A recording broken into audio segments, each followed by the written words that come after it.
he's bigger than you, so it's more of a mistake on your end than his. All right, go ahead. All right.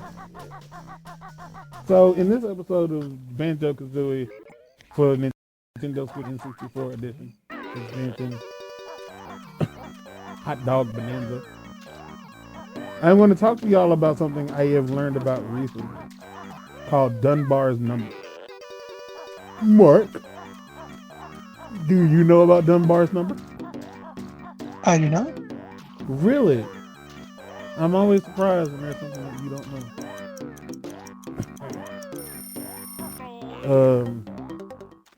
Like I was really surprised when you didn't know that Christian was fucking his mom. But I suppose I suppose that's information that we shouldn't have had to begin with. That wasn't our business. No one should have that information. That's forbidden knowledge. Okay, so Dunbar's number. I'm going to be shortening a lot of this information. And I do mean a lot of this information.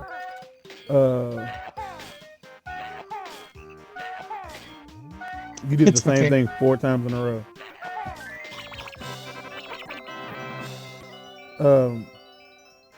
The short version of this theory is that the neocortex of a human being, of a primate, the neocortex of a primate is what like helps us control, or it's what helps us deal with our ability to maintain social relationships.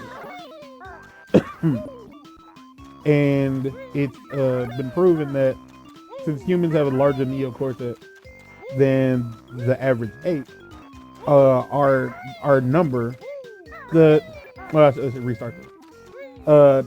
Apes apparently like live in groups of a certain number, and effectively, we as human beings, because we have a larger neocortex, we're able to have a higher number, and that number represents how many people we can maintain a working relationship with before we just fucking can't. And I'm shortening this because it's a 30-minute video, but like we just fucking can't refer to the fact that there's only about 150 people that we can like deal with on a regular basis before we start shutting down. And if by shutting down, I don't mean like we start like having nervous breaks or anything like that. What I mean is like people start to mean less and less to you the further outside of that 150 they are. Does that make sense? I mean, I doubt it does. Yes. Okay. So like, it's not a matter. So like, it's the reason we have things like stereotypes. It's the reason because there's well more than 150 people on the planet. You feel me? Mm-hmm. And so when it comes to like dealing with people, it's a lot harder. It's a lot easier to see somebody and like try to figure out who they are based on something simple, if that makes sense.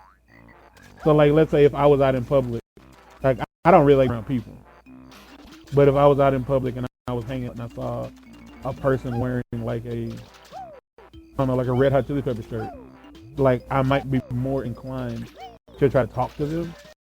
Like I have boiled down everything about who that person is to the fact that they like a band that I like. Like that's who they are.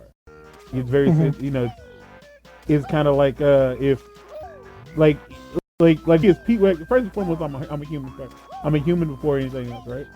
Did you what? Yeah. Did you get everything? Yeah. Are you sure? I'm pretty sure. But you ain't going back. So like if I was out somewhere and like somebody was, hey, would you like a refreshment? The fact that I'm a person could tell them like, well, I'm gonna offer him water. Because we all need water. We do all need water. But because I'm black, they might also offer me a grape soda. Now, because I'm not a child, they're not gonna offer me milk. You feel what I'm saying? Yeah. It is, and depending on what time of day it is, they might not offer me coffee. But they might offer me coffee because most people drink coffee. Might also just offer me, or because I'm fat, they might offer me like a regular, like something like Mountain Dew. Because, you know, like you fat motherfuckers love your sugary drinks, don't you? Yeah. Yes, we do. So it's kind of like that. It's kind of like that, meaning like the fact that like it's easier to take everyone that you don't know personally and put them in a bubble, and then like assign information to that bubble based on one thing.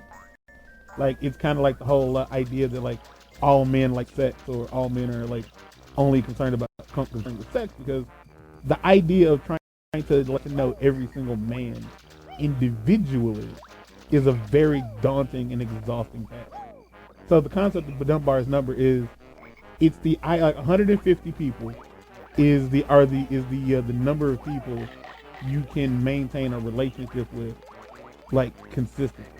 And by maintain a relationship with, they mean the ability to how to put it, you know what they expect out of you, and you can try to live up to those expectations, and you know what you're allowed to expect of them, and you expect them to live up to those expectations.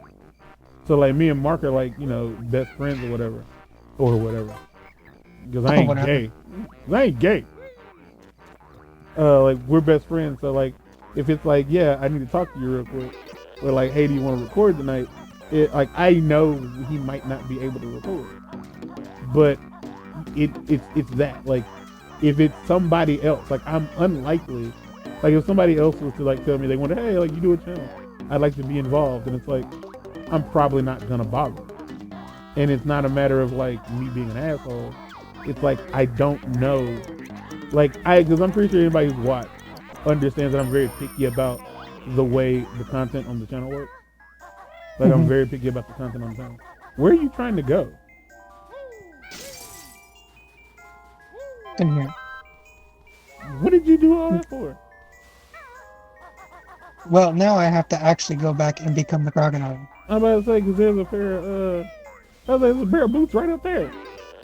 Yeah, but I need to get in that hole. Yeah, I got that.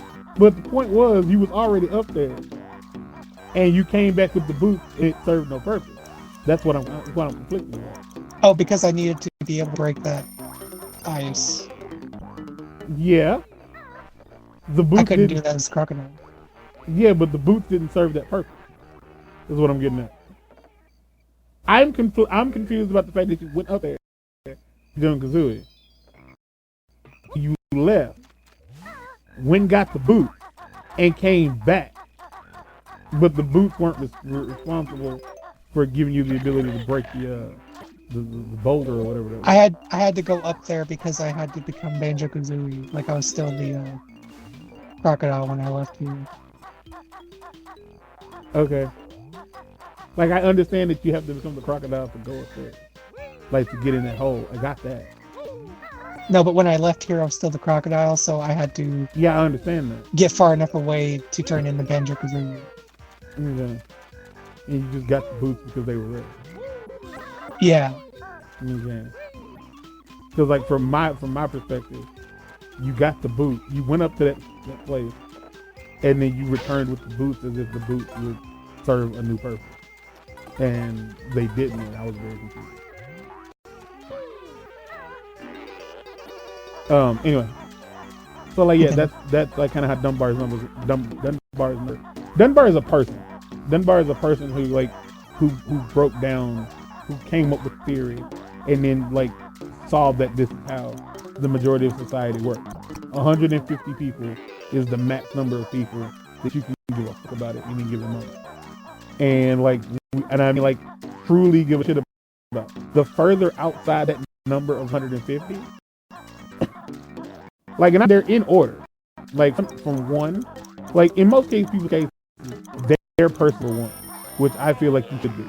If anybody's like, no, I don't myself first, you're an idiot. Like, don't not do that. Like, if you have kids and you're like, my kids come first.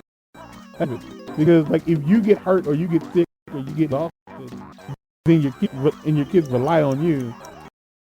That, like, People say shit like that because it makes them sound like a good person, and it doesn't. You sound like an idiot. It's like, because if something goes wrong, I'm the one who has to fix it. Anyway,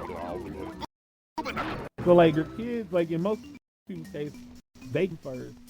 Then like when you're a kid, it's like your parents, and then your friends, and stuff like that. Throughout, like over the course of your life, like the people who are most like vary.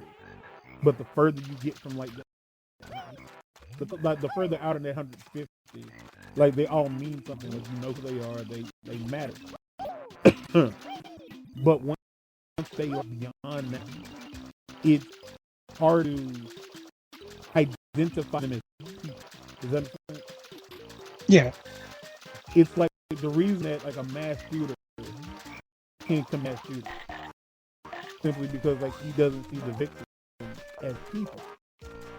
Like he doesn't anymore. It's the same reason that when like a mass shooting happens, we as the people like watching on TV, the way we feel about it is different, as opposed to like how we would feel if it was somebody we knew.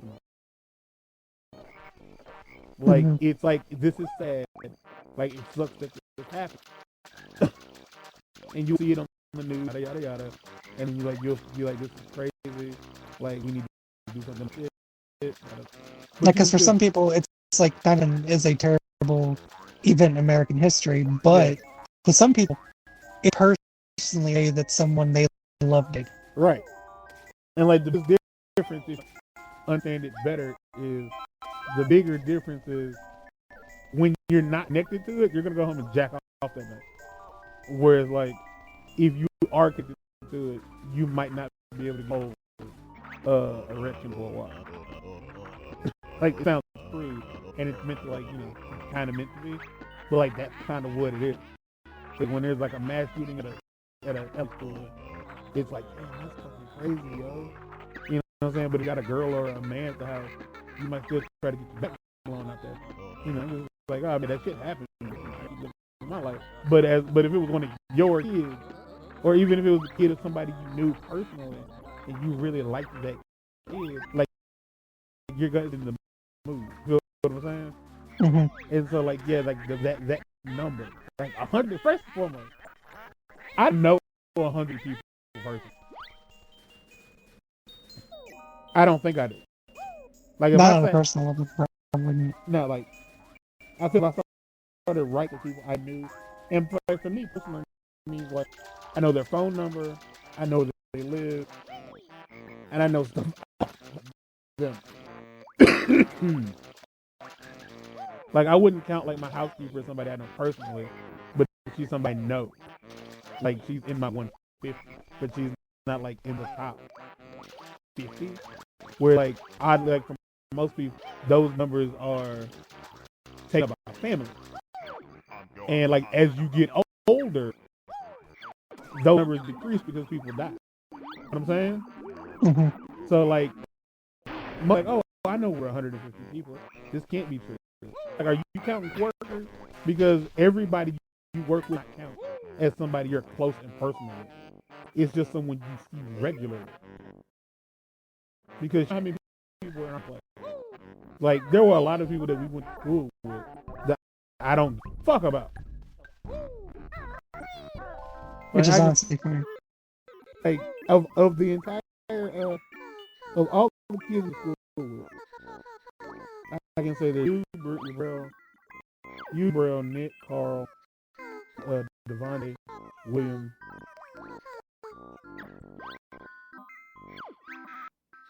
And that's kind of it as far as the people I gave us to talk about after. That's it. Like those are the ones. Now there are people inside, like there's like people like Martin Nelson, Phillips. Like there are people that I still know. Martin Nelson, Phillips, Jalisa, fucking Simona. Like they're but they're not in my 150. Like I don't know them even remotely close to person. Like I do not know them. Much as I'd like to be able to, like I don't even care that I don't know them personally. I don't know them. Like I know they exist and I know they're not, but like I could not feel fair. I wouldn't feel comfortable like trying to testify for them, like trying to like say like no, there's a decent person. Hey, I don't know you, motherfucker.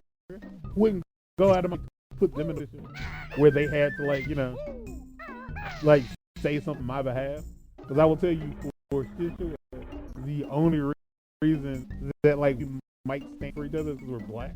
How about it? And like there would be this weird sense not sick camaraderie. Not camaraderie, it's solidarity, because okay. yeah, there's a sense of solidarity because we've definitely all gone through the same goal as black people, and like we kind of group together. But outside of that, like getting them out of trouble, if I could do that, would be about it. Like, and even then, like getting them out of trouble would mean that I can't be in trouble. Like if somebody was like, man, like this motherfucker said that they da da, and I'm like, nah, they would do it. They better people than that. Like, you sure? It's like, yeah. It's like, but it's like, yeah, we're gonna need to say some shit that will get you in trouble if you lie. You're like, oh, they fucked. I am back that. Like, it's the reason why I really do think that, like, when it comes to people like you who have social anxiety, the reason that is more so because you have a smaller number. Like, I think that's the defect in you as a person. You're almost like 75. And if you think about it, the world we live in is not designed around us like sticking to that 150. It's designed around us like it's just us being way more social than most of us would like to be. If that makes sense. No, that totally makes sense, honestly. Think about like social media as a whole. Like social media as a whole is definitely like designed. Like social media is designed for like be way more social than the average person would ever choose to be. You know what I mean? Mm-hmm. And like it was some stuff that I was reading this book, and where I learned about the principles of Dunbar, and like at first I thought it was in the book, but it's for real. Like it's an actual study. And I can't help but just like realize how crazy true it all is. They're like 150 people, and I'm like the average person doesn't even realize. Because I said that like in the military, that's how it works. A company is comprised of usually 150 soldiers, or like 150 like individuals. That's usually about it. So like it's kind of proven that like among people, 150 is the max. That's most you deal with. And I don't mean like at any given time. Like I think that even for an average person, being in 150 people that you know personally would be incredibly overwhelming. But I mean, like it's just a matter of like it's consider your brain like consider yourself your brain like a laptop, like Chrome or whatever. 150 tabs all you can have open. Because you only have so much memory. Yeah, and so then you end up having to like group tab, like new tabs into like very similar situations.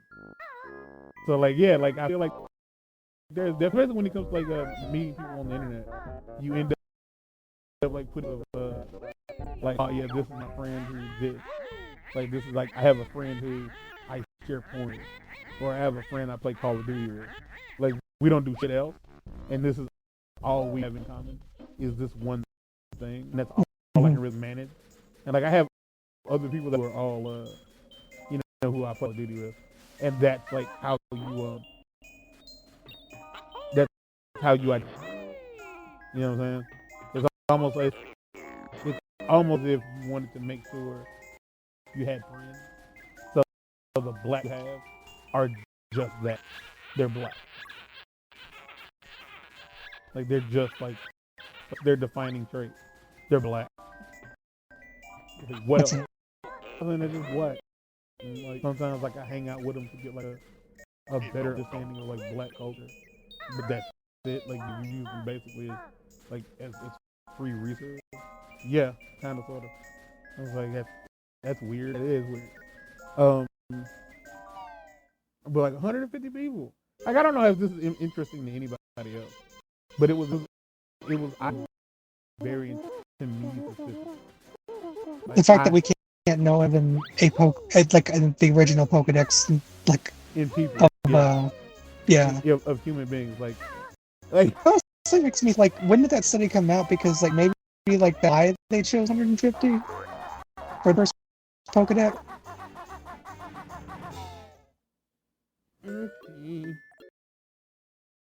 Notion that there exists a cognitive limit on human groups of about 150 individuals.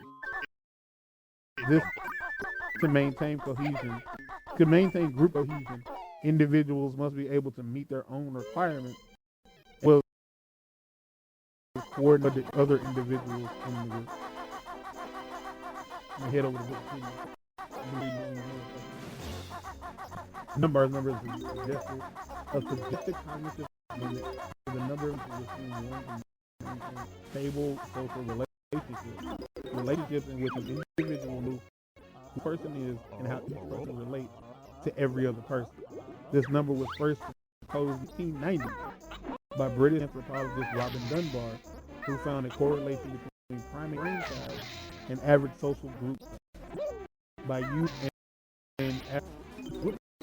using the average human brain size and extrapolating from the results of primates. He proposed that humans can comfortably manage stable relationships. There is some evidence that brain predicts the number of friends one has, though causality remains. Dunbar explains it. It's formally as the number of people would not feel embarrassed about joining uninvited for a drink if you happen to bump into both. Dunbar theorized that this limit is a direct function of neocortex, and that this limits group size. The limit imposed on neocortical capacity is on the size is simply the number of individuals with whom a stable interpersonal relationship can be attained. On the periphery, the number also includes pals, such as high school friends with whom a person would want to reacquaint them if they get to meet again. Proponents assert that numbers larger than this generally require more restrictive rules are enforced norms to maintain a stable, cohesive group. It has been proposed to lie between 100 and 250, with a commonly used value of 150. A replication of Dunbar's analysis with a larger data set and updated compared statistical method had Dunbar's number by that 95%, feeling that the 99% comfortable around the estimate of maximum group size is much too large, 4 to 520, and these to 336 respectively specify any cognitive limit.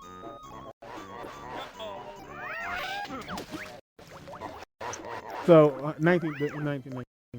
Like some people clearly don't believe in this shit. Right, some people don't believe the world is long. Spears, so like. Yeah, people believe that like the idea like the limit isn't true. Whereas personally, I feel like it might change over time. Like I think, wow, it looks like nothing happened.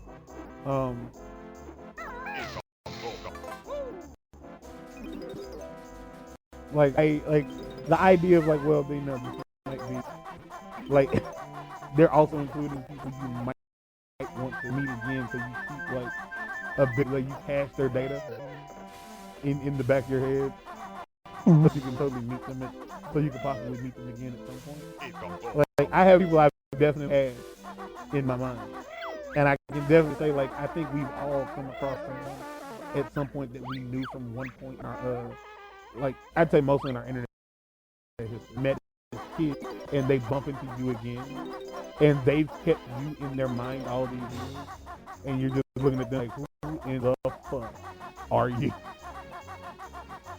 Because importance is subjective. Yeah, greatly subjective. But I would also say, like, does that include people what about people that you don't necessarily enjoy or like at all, but you do keep like a very like detailed record of them? I would imagine that also matters because, in a sense, like you're maintaining that relationship. Because like a relationship is just that. It's how you a relationship. It's how you and another human being coexist. So it's definitely like people that you don't fucking like, and like you keep a memory of they are in your head. So when it comes down to deal with them, you don't have any like issues of like going on. If you don't have any issues with what's going on, you don't second guess dealing with it. And it's completely possible, in my opinion, how come people are autistic, like Chris Chan. I know it's kind of bringing it up now, but like you have take somebody like Chris who genuinely couldn't grasp the fact that those like the internet trolls were trolling him. Like his brain just didn't work the way ours does. So he wasn't able to create a relationship with the people with whom he had seen, or like he really wasn't able to like be like, okay, hey, this is your person, and he wasn't able to like group them all together to understand. Like, cause like if you started to feel like if every time you met an Xbox player and told them, well, I play Nintendo and I play PlayStation, and they had like a negative opinion of it, like their response to that is like, something like, oh man, like Xbox is superior. When you meet somebody who likes Xbox, your immediate response would be, I'm just gonna stop talking to you because I know where this is headed. You feel what I'm saying? For the long time, every time I ever met League of Legends was like that. Like I already had like a lesser, you thought less. I thought legally if they told me like, oh yeah, I love you. It's like I've met enough people in the league and they're all a piece of shit in shape, form, or fashion. Okay. I mean, I'm gonna be honest with you. It's gonna sound fucked up, but like that's how I got it came over with. Yeah. And like it took you like showing me that's because when with Casey that time, I was like, yeah, let's just play with Casey. Like, so you tried to tell me ahead of time like this is what I'm doing, and I didn't necessarily. I didn't know. But yeah, like and this isn't like throwing shade at her. Because I played Farrah, and they had it in their head. If you play with Farrah, you have to play a certain way. And like every time I did anything, they like her and her friend had a mind you, it was a guy, and a part of me feels like you can't like here's like social tip. If you're a guy and you want to play video games with another girl, and with a girl it is, and she has a male friend, and she's like, can my male friend play with her? Like, you can't say no, because you'll sound like a hater, and you'll sound suspect.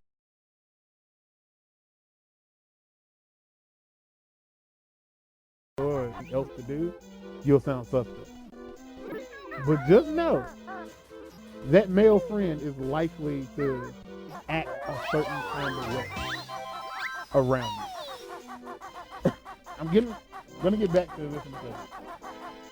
I had this happen to me.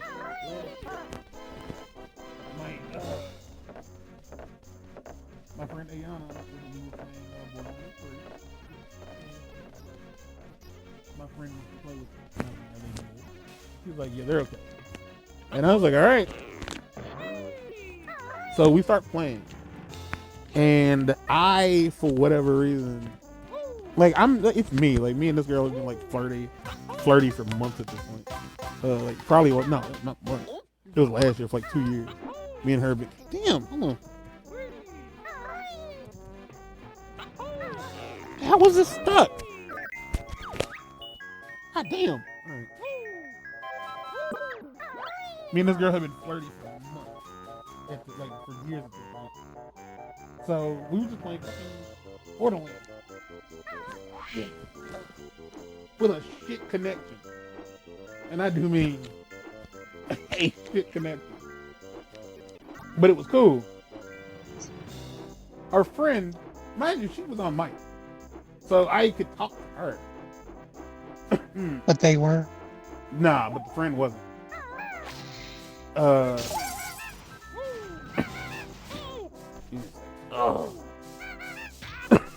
my god.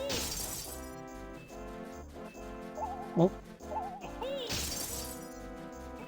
And every time, like I think the friend wanted to say something to her, she had to mute her mic. I don't know if she had to, but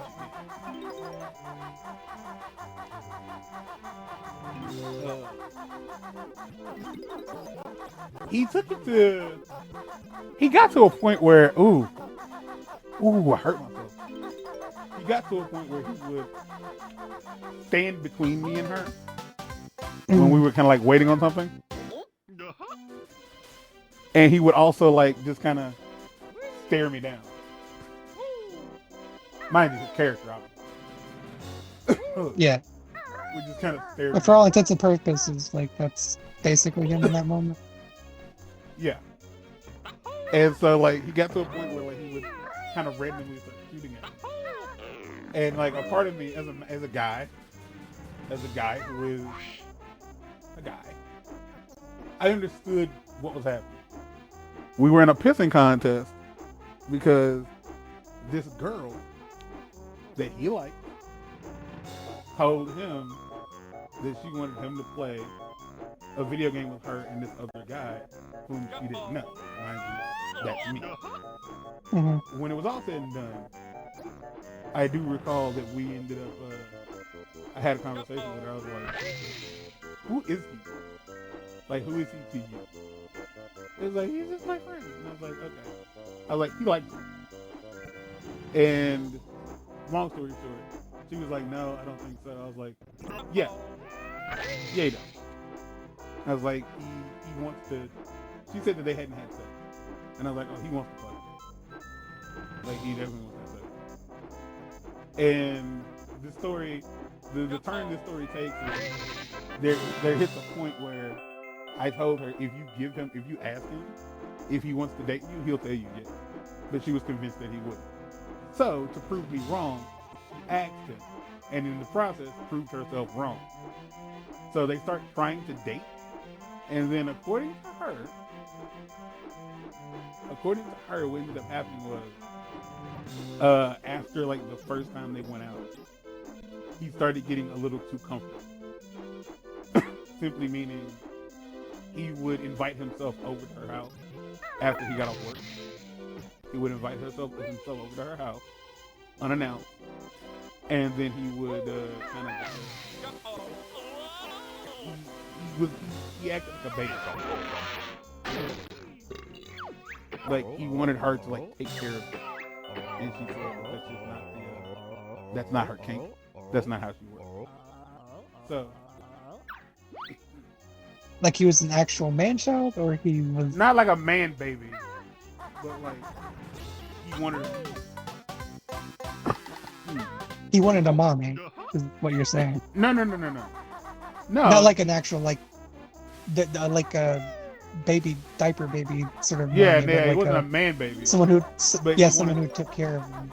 Yeah, in some words. He wanted, like, not like even like an Al Bundy style, but just like, he wanted her, she said that was anything that he wanted her to do stuff for him. And like, like take care of things. Like I guess like cook and like bring him things to drink and stuff like that. To which I'm sure like under the right person, most people who invite you to their home don't have a problem getting you hooked up. When you start coming over unannounced and like you start like. I'd have to talk to her again, like to clean my brain up a bit, like know exactly how. Oh, man. I find that a little funny though.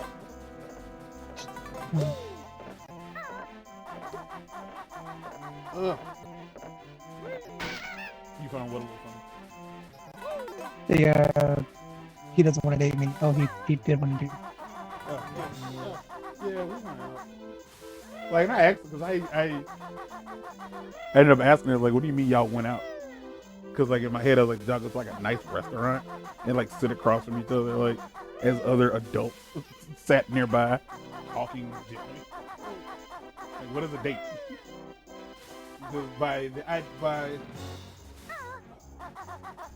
Based on what people refer to as a date, I've taken all of my male friends out on dates. Yeah, you have. I've fed them all. I've had fun with them. Use those words. But yeah, so when it comes to like, when it comes to people who play Overwatch, I do not play Overwatch with people. Like if you say you play Overwatch, I'm usually like, I don't really like Overwatch already. So there's that. But I could immediately tell. Like, and again, it's not like it's not like I'm saying there's anything wrong with these type of people. It's just I could tell right away that they were tryhards. So there's that.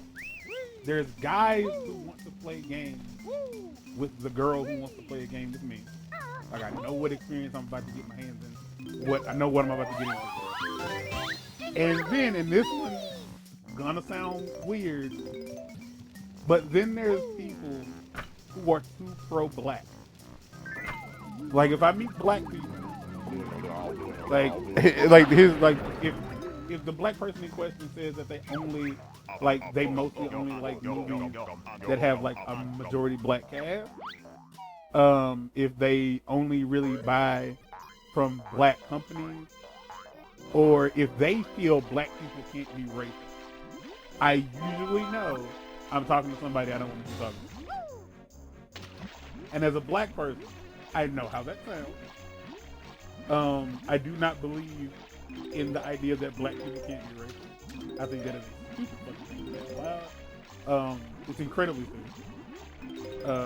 I just don't understand it. I don't thoroughly enjoy black exclusive media. Like I like a few Tyler Perry movies. I kind of enjoyed Black Panther. I didn't like it as much as I like any other Marvel movie. I liked it well more than I liked Captain Marvel, to be completely honest. But usually the first. I mean, that's not like a. I was gonna say that's not. Yeah. Yeah, because the first Marvel movies usually suck. Like the first of the franchise usually ass. But yeah, when it comes to people like that, I can definitely tell you that it always seems to turn into don't forget. So you can start. It always kind of turns into like, oh my god, this is about to suck. Like, cause like they're just to explain. I had this conversation. I was having a conversation about the abortion law with a woman, and it was hard to explain that I wasn't trying to start shit. I was genuinely just trying to get her, like, gauge her opinion on it. And her take was, I don't think men should be able to tell me what to do with my body.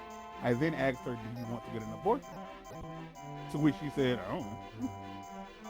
And I was like, that's American as fuck. Like, you are upset at the concept of maybe not being able to have a thing you don't know if you want. I can't stress enough that that's my take on Roe v. Wade. Is for anybody who is like, I can't believe that they're not allowing this to happen, but you don't want an abortion. Like, and everybody who is everybody who's pro-abortion will come up with the stupidest thing they can conjure to make pro-abortion make sense. Like, well, condoms aren't 100%. Birth control isn't 100%. It's like, it's funny how, like, all the stuff that you can do to not have a baby seemingly is 100% all of a sudden. But there's plenty of people who have sex on a regular basis who don't have it, who haven't had a vasectomy, have not had. You know what? I'm gonna say that. For another episode. I'm just saying, Dunbar's number. Look that shit up. It's good. It's great food for thought. It's an interesting conversational piece. So, but yeah. Until next time. Next time, just expect to be offended. In the next episode, prepare to be offended. Because I'm going to talk about the abortion law and whatnot. And I'm going to say some stuff you ain't gonna want to hear. So, get out.